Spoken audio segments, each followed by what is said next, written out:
Hay algo que millones de católicos hacen cada mayo, pero muy pocos saben realmente por qué. Altares llenos de flores, rosarios rezados en familia, coronas tejidas con pétalos blancos y amarillos para colocar sobre la imagen de la Virgen, procesiones que recorren calles enteras mientras el aire huele a jazmín y a cera encendida, iglesias en todo el mundo dedicando un mes completo a María, la Madre de Jesús. Y aquí surge una pregunta incómoda: ¿de dónde vino todo esto? ¿Fue una costumbre inventada siglos después del inicio del cristianismo? ¿Tiene raíces reales en la Sagrada Escritura, en los primeros cristianos, en la teología de la Iglesia? ¿O es simplemente una tradición sentimental que se fue acumulando con el tiempo, como flores sobre un altar, sin un fundamento real? ¿Y por qué precisamente mayo, y no marzo, ni junio, ni cualquier otro mes del año? Piensa en esto, porque detrás de esa pregunta, aparentemente simple, hay una respuesta que conecta a los primeros padres de la Iglesia con los grandes santos medievales, a los papas del siglo XIX con los fieles del siglo XXI, y a una comprensión profundamente católica sobre quién es realmente la Virgen María y qué lugar ocupa en la historia de la salvación. Porque mayo no está dedicado a María por casualidad, no fue una decisión arbitraria. No fue un capricho de un papa o una moda devocional pasajera. Cuando descubres la razón verdadera, cuando comprendes las capas de historia, de teología y de amor que sostienen esta tradición, entiendes por qué la Iglesia la llama Madre de todos los creyentes, y entiendes por qué millones de personas, a lo largo de 20 siglos, han seguido volviendo a ella, cada mayo, con flores en las manos y oraciones en los labios. Esto es lo que estás a punto de descubrir, y lo que encontrarás aquí va mucho más profundo de lo que imaginas. Hay algo en mayo que los seres humanos siempre han sentido de manera distinta. No es solo el calendario, no es solo que los días sean más largos o que el frío empiece a retirarse. Hay algo en el aire de mayo que habla de comienzos, de renovación, de vida que regresa después de haber estado dormida. En el hemisferio norte, donde nació y creció la mayor parte de la tradición cristiana occidental, mayo es el mes en que la primavera alcanza su punto más pleno. Los árboles florecen, la tierra se cubre de verde, las flores aparecen en campos y jardines. Todo lo que parecía muerto en el invierno vuelve a respirar. Mira esto con atención,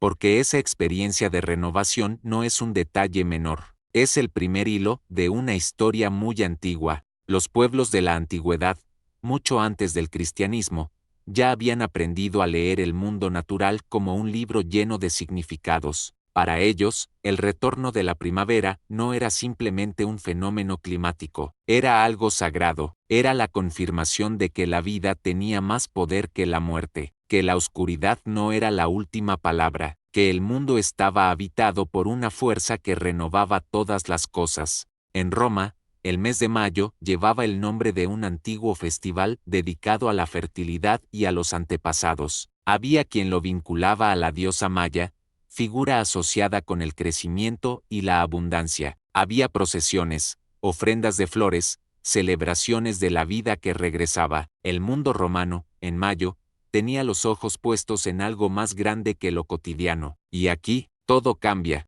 porque cuando el cristianismo comenzó a extenderse por el mundo romano, no llegó destruyendo todo lo que encontraba, llegó transfigurando, llegó tomando lo que los pueblos ya intuían sobre lo sagrado, sobre la vida y la renovación, y revelando la plenitud de ese significado a la luz de Cristo resucitado. La Iglesia, al evangelizar el mundo antiguo, supo reconocer en ciertos símbolos humanos, como la primavera, las flores o el renacimiento de la vida, imágenes que podían ayudar a anunciar más profundamente la verdad del Evangelio. No adoptó cultos paganos, sino que purificó y orientó esos símbolos hacia Cristo. ¿Y qué figura más perfecta para encarnar la primavera del alma, el florecimiento de la gracia, la vida que brota en medio del mundo, que María de Nazaret? Detente un momento, y piensa en lo que eso significa. María es la mujer que dijo sí cuando Dios llamó, la mujer en cuyo seno la segunda persona de la Trinidad tomó carne humana, la mujer que caminó junto a Jesús desde el principio hasta la cruz, y que estuvo presente en la mañana de Pentecostés cuando el Espíritu Santo descendió sobre la primera comunidad cristiana. Si hay una figura en la historia que encarna el paso de la oscuridad a la luz, de la espera a la plenitud, del invierno al florecimiento, esa figura es ella, y sin embargo, la tradición de consagrar el mes de mayo, específicamente a María, no nació de un día para otro. Fue un proceso largo. Fue una historia que tardó siglos en tomar la forma que hoy conocemos. Y esa historia comienza, como tantas cosas en la fe católica, mucho antes de lo que la mayoría de la gente imagina. Para entender por qué mayo pertenece a María, tenemos que viajar primero a los primeros siglos del cristianismo, a una época en que la Iglesia estaba aún definiendo sus contornos, enfrentando persecuciones, debatiendo sobre las grandes verdades de la fe, y al mismo tiempo desarrollando una devoción profunda, orgánica, genuinamente nacida del amor de los fieles hacia la Madre de su Señor. Hay algo importante aquí. Los primeros cristianos conocían a María, la conocían por los evangelios, la conocían por la tradición oral que los apóstoles habían transmitido, la conocían porque estaba viva en la memoria de la comunidad que había nacido junto a ella en los días de Pentecostés. En el Evangelio de San Juan, hay una escena que los padres de la Iglesia meditaron durante siglos con una profundidad que pocas veces se enseña hoy. Es el momento en que Jesús, colgado de la cruz,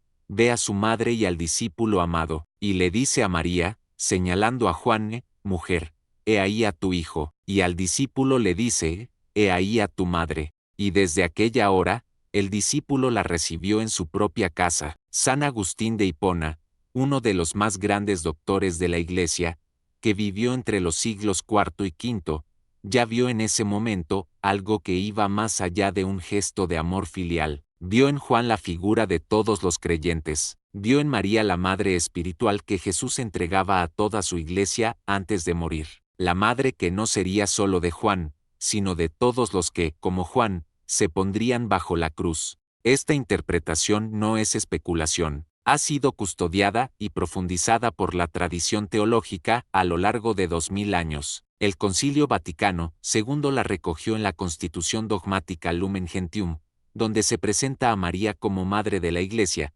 figura que acompaña y cuida a los creyentes con un amor que es reflejo del amor de Cristo. Pero los primeros siglos del cristianismo no solo debatían sobre María en abstracto, la amaban, la veneraban, le rezaban. Hay un texto antiguo, que los historiadores datan en el siglo III, posiblemente más antiguo aún, que es considerado la oración mariana más antigua que se conserva en la historia del cristianismo. Es la que conocemos en latín como Sub tuum praesidium, bajo tu protección. Su texto dice, bajo tu amparo nos acogemos, Santa Madre de Dios, no deseches las súplicas que te dirigimos en nuestras necesidades, antes bien, líbranos siempre de todos los peligros, oh Virgen gloriosa y bendita. Pausa aquí, porque eso no es una oración medieval, no es una invención posterior, es una oración que los cristianos del siglo III ya rezaban, que los mártires en las catacumbas tal vez murmuraron, que los fieles anónimos de aquella época elevaban hacia María con la misma confianza con que hoy se elevan millones de Ave Marías en cada mayo. La devoción a María es tan antigua como la Iglesia misma.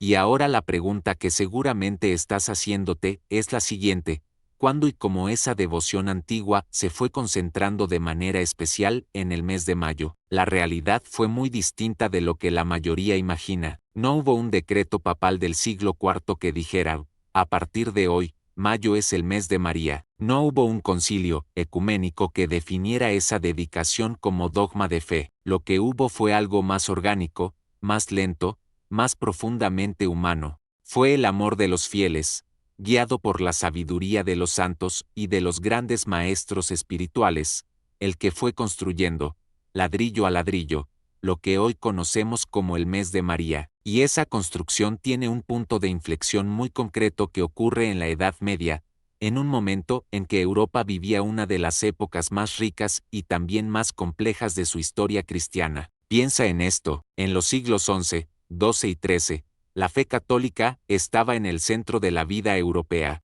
no como una institución burocrática, sino como el aire que la gente respiraba. Las catedrales se construían durante generaciones enteras. Los monasterios eran centros de cultura, de oración y de pensamiento. Los peregrinos recorrían cientos de kilómetros a pie para venerar reliquias o iconos sagrados, y en ese contexto, la devoción a María floreció con una intensidad que no tiene comparación en ninguna otra época de la historia. Los grandes teólogos y santos medievales meditaron sobre María con una profundidad y una creatividad asombrosas. San Bernardo de Claraval, que vivió en el siglo XII, escribió sobre la Virgen con una ternura y una precisión teológica que aún hoy conmueve. Fue él quien desarrolló de manera especialmente hermosa la imagen de María como estrella del mar, como faro para los navegantes que atraviesan la vida en medio de las tormentas. Su famosa invocación, que ha resonado en la tradición espiritual católica durante siglos,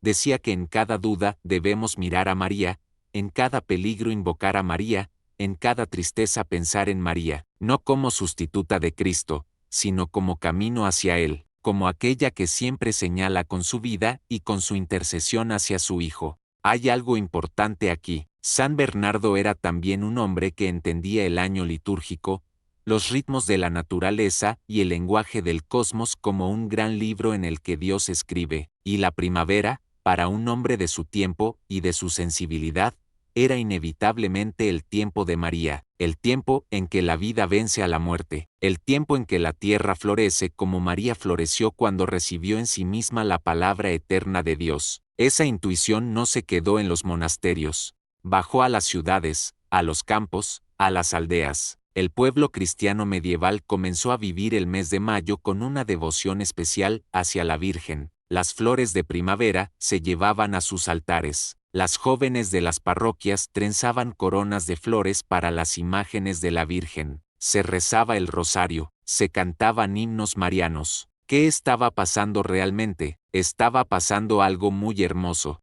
El corazón del pueblo fiel estaba reconociendo, de manera instintiva y amorosa, que María es el arquetipo de la primavera del alma, que así como la primavera trae vida nueva al mundo natural, María conduce al mundo hacia la vida nueva que viene de Cristo, que así como la tierra florece en mayo, la fe florece cuando se la contempla a través de ella, y en ese proceso, un nombre aparece con especial fuerza en la historia, el del padre Alfonso Musarelli, un sacerdote jesuita italiano del siglo XVIII, que escribió un texto titulado El mese di maggio consacrato a Maria, que puede traducirse como El mes de mayo consagrado a María. Este texto, publicado en Roma en el año 1794, es considerado por muchos historiadores como el primer documento que sistematizó de manera formal la práctica de dedicar el mes completo de mayo a la devoción mariana, con ejercicios espirituales para cada día del mes,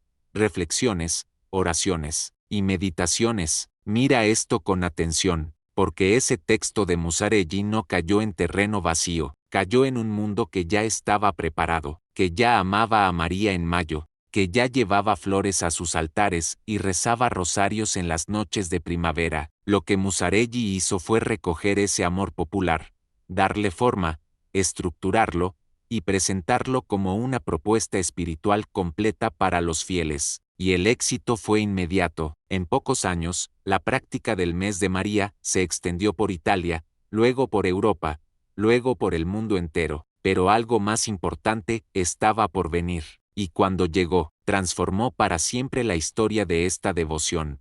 Lo que estás a punto de conocer es la razón por la cual el mes de María dejó de ser una práctica privada de algunos fieles fervorosos y se convirtió en algo que la Iglesia Católica en su conjunto abrazó con entusiasmo y autoridad. Y esa razón tiene un nombre y un rostro. Si esto te está ayudando a ver la historia con más claridad, suscríbete. Sigamos. A lo largo del siglo XIX, la Iglesia Católica vivió uno de los períodos más tormentosos y al mismo tiempo más fecundos de su historia moderna. El mundo estaba cambiando con una velocidad que pocas generaciones antes podían haber imaginado. Las revoluciones políticas que habían sacudido Francia y luego se habían extendido por toda Europa habían cuestionado el orden antiguo en todos sus niveles: político, social, filosófico y religioso. El liberalismo, el racionalismo, el positivismo científico avanzaban como mareas que querían borrar todo vestigio de lo sobrenatural de la vida pública y privada. En ese contexto,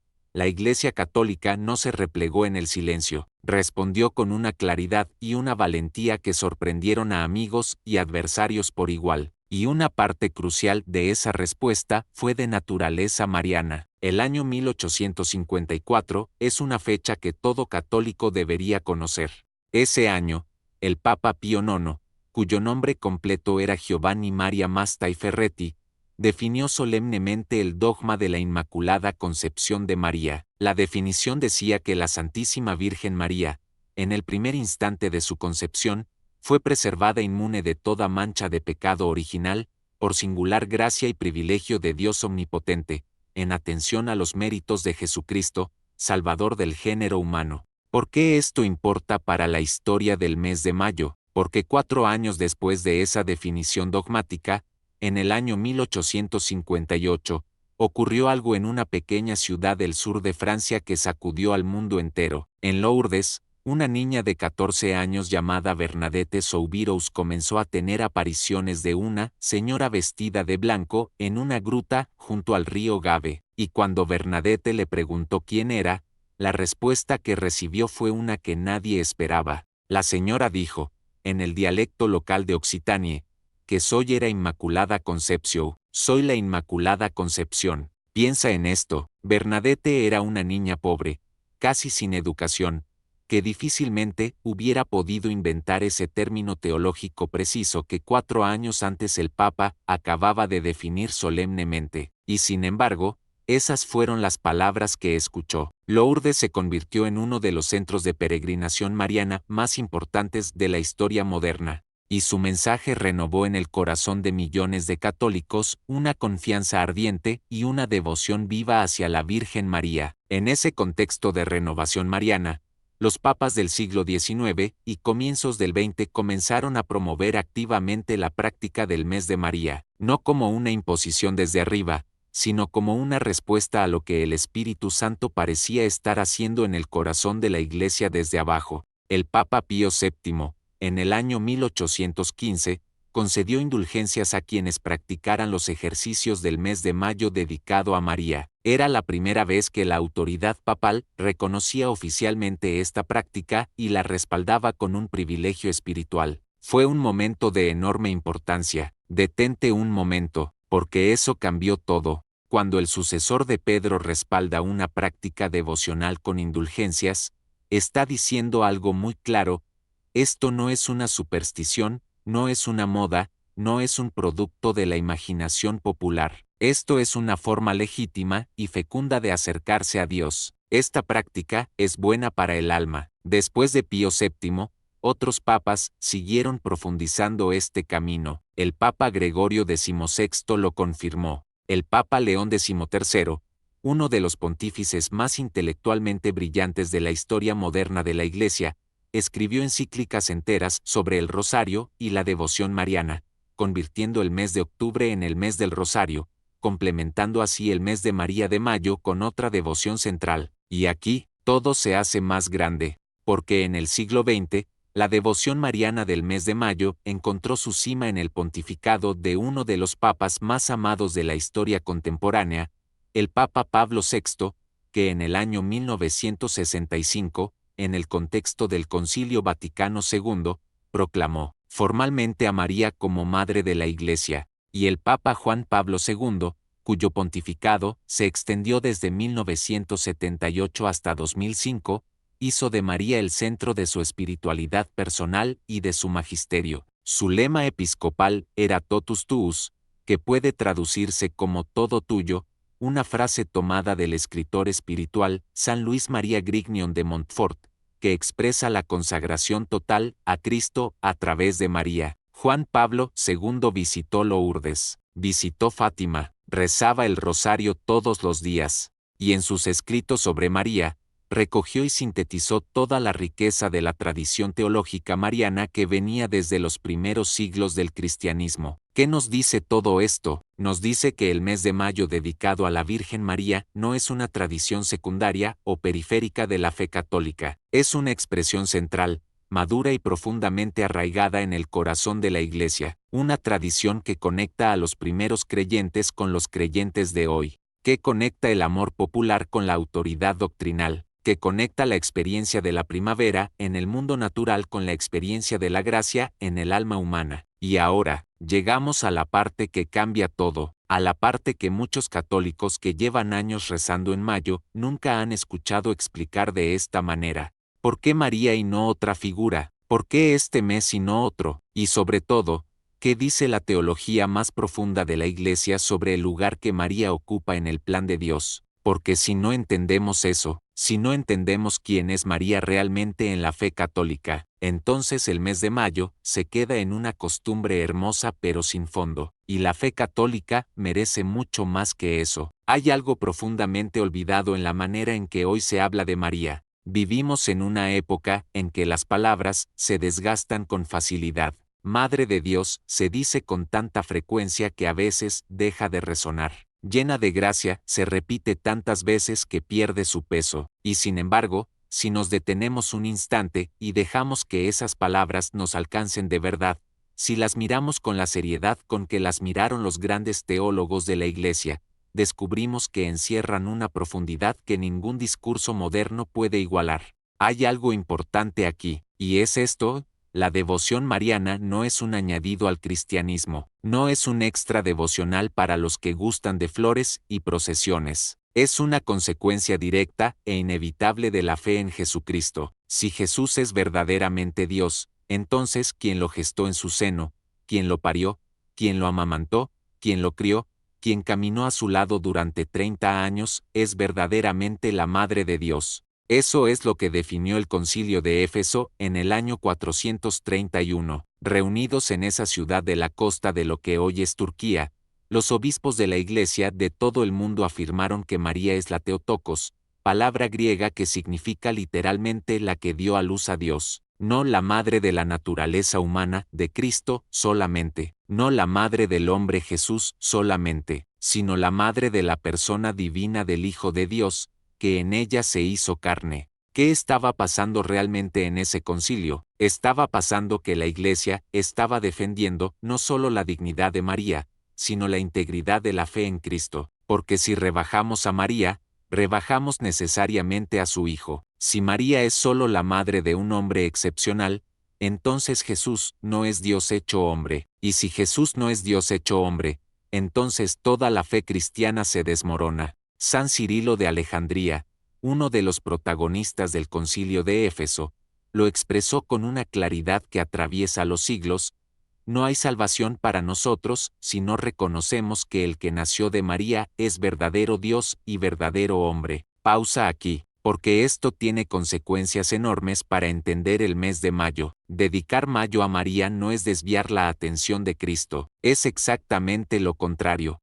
Es contemplar a Cristo desde el ángulo más cercano, más íntimo, más humano que existe, la mirada de su madre. Es aprender a verlo como ella lo vio, con la misma ternura con que ella lo miró en el pesebre de Belén, con la misma fe con que ella lo siguió durante su vida pública, con el mismo amor doloroso con que ella estuvo junto a él en el Calvario. La tradición teológica ha reflexionado sobre esto de maneras extraordinariamente ricas.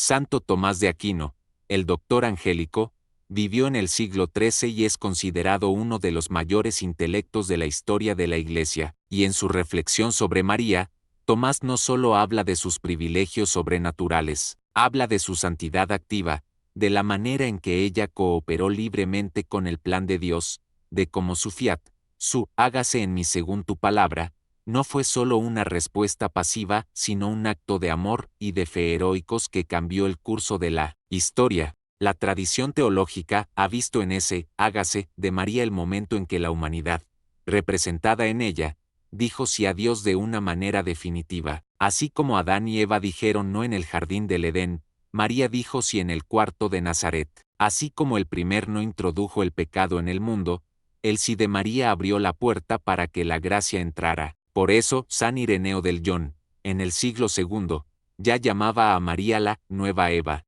Así como Eva había sido la madre de los vivientes, según la carne, María es la madre de los renacidos en el Espíritu. Mira esto con atención, porque esa imagen no es solo hermosa, es teológicamente precisa, y tiene consecuencias para entender por qué la Iglesia dedica un mes entero a contemplarla. Si María es la nueva Eva, si en ella se cumple de manera eminente lo que la humanidad entera debería ser ante Dios, entonces mirarla durante un mes entero no es perder el tiempo. Es aprender a ser humanos de la manera más elevada posible. Es aprender a decir sí a Dios en cada circunstancia, con la confianza con que ella lo dijo. Hay algo más que la tradición teológica ha desarrollado con especial profundidad a lo largo de los siglos y que es fundamental para comprender el sentido profundo del mes de mayo. Se trata de la intercesión de María. ¿Cómo puede María interceder por nosotros? ¿No es eso exclusivo de Dios? La respuesta de la Iglesia es clara y ha sido formulada con precisión por el Concilio Vaticano II en la Lumen Gentium.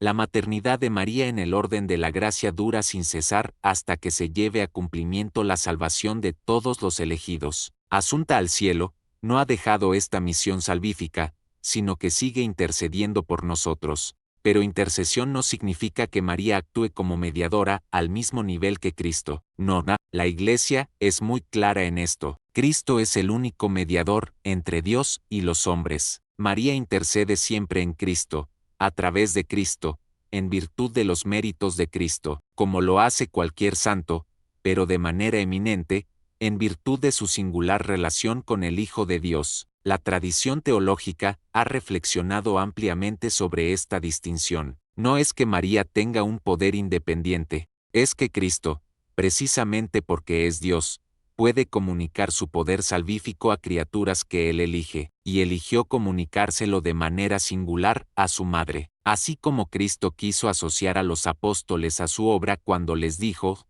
lo que aten en la tierra quedará atado en el cielo. El Papa Juan Pablo II desarrolló esto con especial belleza en su encíclica Redemptoris Mater, publicada en el año 1987. Allí escribe que la maternidad espiritual de María tiene su origen en la cruz de Cristo, que allí, en ese momento de suprema donación, cuando Jesús confió su madre al discípulo amado, se realizó lo que podríamos llamar la extensión de la maternidad de María a toda la familia humana. Detente un momento, porque eso tiene una profundidad enorme. Si María es nuestra madre espiritual, no en un sentido metafórico, sino en un sentido real que deriva de la cruz de Cristo, entonces rezar a ella, acercarse a ella en mayo, llevarle flores y coronarla no es un gesto sentimental, es un gesto de piedad filial. Es un hijo que va a visitar a su madre, es un hijo que reconoce que no puede comprender su propio origen sin reconocer a quien lo trajo al mundo, y lo que estás a punto de comprender es aún más profundo,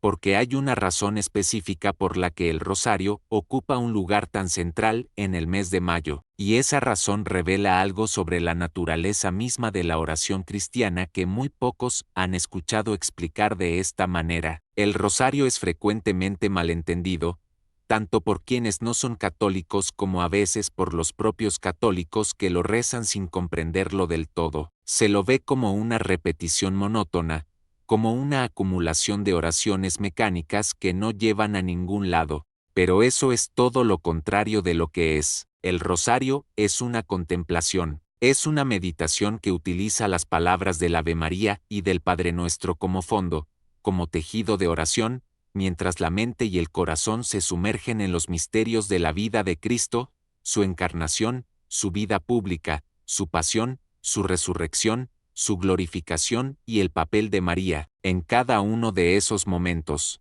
Hay algo importante aquí. El Papa Juan Pablo II, en su carta apostólica Rosarium Virginis Mariae del año 2002, explicó que el rosario es una oración de contemplación en la que repetimos con María las palabras del ángel y de Isabel. Oramos con ella, no oramos a ella como si fuera Dios, oramos con ella, como lo hacemos cuando pedimos a un amigo que rece por nosotros, pero en un nivel incomparablemente más alto, porque ella es la Madre del Señor y está en la presencia de Dios. Y en ese rezar con María, se produce algo que la psicología espiritual apenas ha comenzado a estudiar, el creyente aprende a mirar a Cristo con los ojos de quien más lo amó. Aprende a verlo no solo con el intelecto, sino con el corazón. Aprende a creer no solo como se aprende una doctrina, sino como se aprende a amar a una persona. Por eso Mayo y el Rosario son inseparables. Por eso los grandes santos que vivieron el mes de María con mayor intensidad, desde San Luis María Grignion de Montfort en el siglo XVIII hasta el Papa Juan Pablo II en el siglo XX, siempre señalaron el rosario como el corazón de esa devoción. No fue solo una guerra de devoción popular contra la superficialidad, no fue solo una costumbre regional de algún país mediterráneo, fue algo mucho más universal, mucho más profundo. Fue la Iglesia entera aprendiendo a ver a Cristo a través de los ojos de su madre. Y ahora llega la parte que conecta todo esto con tu vida concreta, con lo que Mayo puede significar para ti, hoy, en el siglo XXI. La coronación de María, esa práctica tan venerada en el mes de mayo en la que se coloca una corona de flores sobre su imagen, tiene una historia teológica muy rica que merece ser comprendida en su profundidad.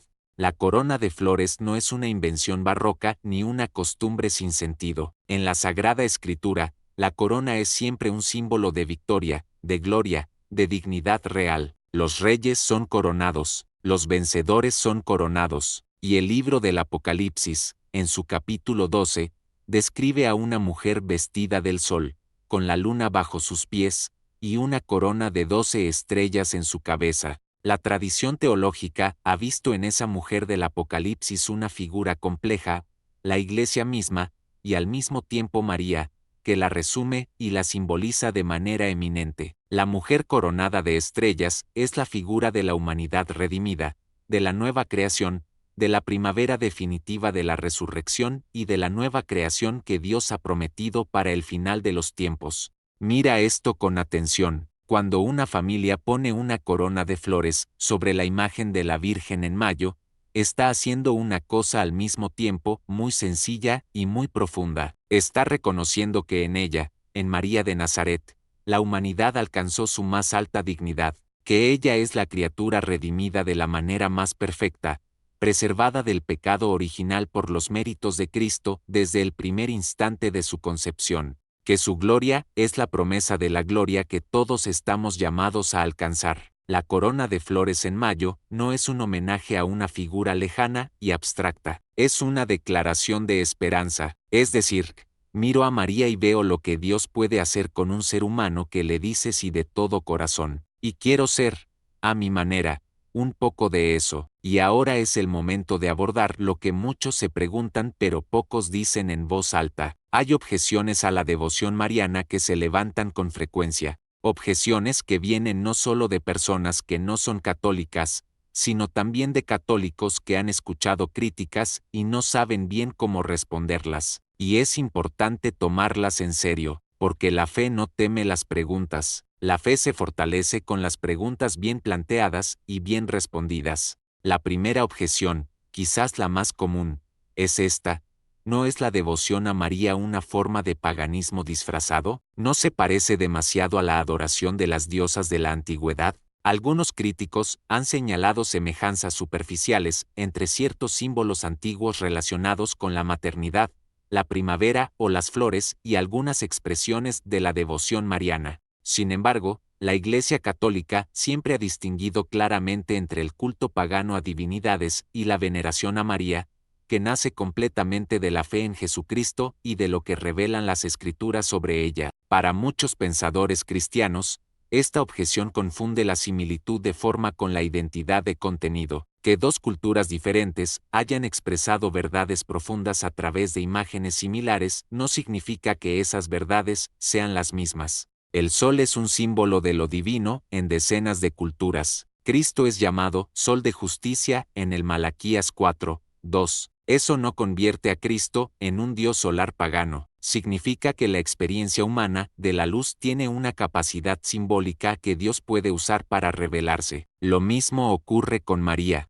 Si los seres humanos de todas las épocas han intuido que la vida necesita una dimensión femenina y maternal, que el cosmos tiene algo que solo puede expresarse a través de la imagen de la madre, eso no es un error que el catolicismo repitió. Es una señal de que el corazón humano siempre ha buscado imágenes capaces de expresar la vida, la maternidad y la esperanza, y la plenitud de esas aspiraciones se revela verdaderamente en María de Nazaret. Para muchos pensadores de la tradición cristiana, la devoción a María no repite el error pagano, sino que lo redime, lo transforma, lo eleva. La segunda objeción frecuente es más teológica. ¿No desvía la devoción a María la atención que debería estar puesta exclusivamente en Cristo? Esta objeción tiene una larga historia en el pensamiento cristiano. Muchas corrientes de la Reforma protestante del siglo XVI la plantearon con fuerza, y la respuesta de la Iglesia Católica ha sido consistente a lo largo de los siglos que la devoción a María, correctamente entendida, no compite con Cristo. María siempre lleva a Cristo. Ha sido una clave para comprender esto el texto del Evangelio de Juan en el que María, en las bodas de Caná, dice a los sirvientes las palabras que la Iglesia ha considerado su mensaje eterno a todos los creyentes: haced lo que Él os diga, no haced lo que yo os diga, no seguidme a mí, sino haced lo que Él os diga. María siempre señala a su Hijo. Ese es el movimiento fundamental de toda auténtica devoción mariana. El Catecismo de la Iglesia Católica, en su número 971, lo expresa con precisión.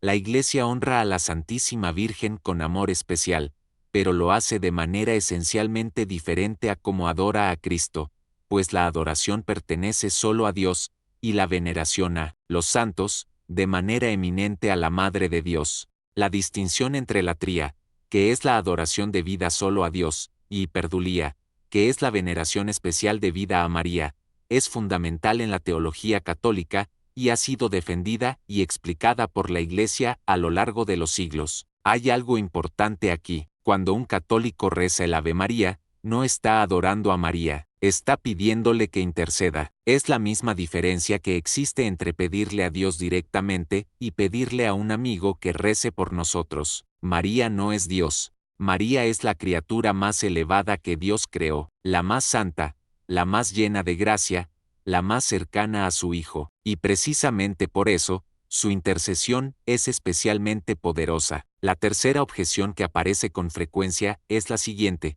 ¿por qué necesitamos intermediarios si podemos ir directamente a Dios? Esta objeción tiene un fundamento legítimo. Es cierto que Dios está siempre accesible. Es cierto que no hay nada que impida ir directamente a Él. La fe cristiana no niega eso, lo afirma. Pero ha sido una clave para comprender la devoción mariana el ver que pedir la intercesión de María no implica negar el acceso directo a Dios. Implica reconocer que somos criaturas comunitarias, que somos miembros de un cuerpo que es la Iglesia, que los que han llegado antes de nosotros al destino final, los santos, siguen siendo parte de ese cuerpo, y que su amor por nosotros no se extingue con la muerte, sino que se purifica y se intensifica en la presencia de Dios. Pedir a María que rece por nosotros es tan diferente de adorar a un ídolo como pedirle a un hermano querido que rece por uno en un momento difícil. La diferencia es que María es la Madre del Señor y está en la plenitud de la presencia de Dios. Ayuda a iluminar esto la imagen que el Papa Francisco usó en uno de sus discursos cuando dijo que María es como la madre de una familia que lleva a los hijos a hablar con su padre. No reemplaza al padre, no habla por el padre. Lleva a los hijos al Padre y les enseña a hablar con Él. Eso es el mes de mayo en su dimensión más profunda. No es un mes en que los católicos se olvidan de Cristo y solo piensan en María. Es un mes en que aprenden, a través de María, a estar más cerca de Cristo. La cuarta objeción merece también un espacio cuidadoso. Algunos plantean que las apariciones marianas, como Lourdes, Fátima, Guadalupe, han generado en algunos fieles una forma de fe que pone más énfasis en los mensajes de esas apariciones que en el Evangelio mismo. ¿Es eso un problema? La Iglesia Católica responde a esta pregunta con una distinción muy precisa y muy importante. Las apariciones marianas, incluso las más célebres y autentificadas por la Iglesia, no son parte de la revelación pública. La revelación pública se cerró con la muerte del último apóstol. Las apariciones marianas son lo que la teología llama revelaciones privadas, mensajes que la Iglesia puede aprobar como dignos de fe humana, pero que ningún católico está obligado a creer como dogma de fe. Eso no las hace insignificantes. Las grandes apariciones aprobadas por la Iglesia, como Fátima en 1917, han dado impulso a la oración, a la conversión, a la paz. Sus mensajes son coherentes con el Evangelio, no contradictorios con él. Pero el centro de la fe cristiana no son las apariciones, es Cristo muerto y resucitado, presente en la Escritura y en los sacramentos. María, en sus apariciones aprobadas, siempre recuerda lo mismo: rezad, convertíos, creed en el Evangelio, acercaos a Cristo. No se pone a sí misma en el centro, señala al centro, y eso es exactamente lo que el mes de mayo propone: un mes de conversión, de oración, de acercamiento a Cristo, con María como maestra y compañera de camino. Todo lo que hemos recorrido hasta aquí nos lleva a un punto en que la pregunta del principio tiene por fin una respuesta completa. ¿Por qué mayo? Porque mayo, en gran parte de la tradición cristiana occidental, coincide con el tiempo de la primavera y se convirtió simbólicamente en un mes asociado a la vida, la belleza y el florecimiento espiritual. Y la Iglesia, con la sabiduría de 2000 años, supo leer en esa primavera exterior un símbolo de la primavera interior que Dios quiere producir en cada alma, y supo que nadie encarna esa primavera mejor que María, porque detrás del mes de mayo no hay una superstición ni una moda devocional, hay siglos de teología, de amor fiel, de santos que rezaron el rosario en la oscuridad y encontraron la luz. Hay papas que quisieron darle al pueblo fiel un tiempo de gracia en el que acercarse a la Madre de todos, porque mayo no está dedicado a María en lugar de Cristo, está dedicado a María para llegar mejor a Cristo, para aprender de la única persona que lo conoció antes que nadie, que lo amó desde el principio, que estuvo junto a él en la cruz y en la resurrección, como amarlo de verdad. Pausa aquí, y lleva esta pregunta contigo. ¿Qué significaría para ti este mayo rezar el rosario un día, llevar una flor, aunque sea pequeña, ante una imagen de la Virgen? Pedirle que te lleve a Cristo de una manera más real, más viva, más transformadora, porque eso es lo que millones de católicos han hecho durante siglos en este mes. Y lo que han encontrado no fue una costumbre vacía, lo que encontraron fue una madre, y a través de ella, encontraron más profundamente a su Hijo. Oremos juntos. Madre nuestra, la que dijiste sí cuando Dios llamó, la que caminaste junto a Jesús hasta el final, ayúdanos a decir sí también nosotros. Llévanos de la mano hacia tu Hijo, como lo haces desde que Él te confió a todos los creyentes. Que este mayo sea para nosotros un tiempo de gracia, de conversión y de amor. Amén. Si este contenido alimentó tu alma y te ayudó a entender tu fe más profundamente, suscríbete al canal El Tesoro de la Fe. Que la próxima historia que contemos juntos sea el comienzo de algo nuevo en tu corazón. Nos vemos en el próximo video.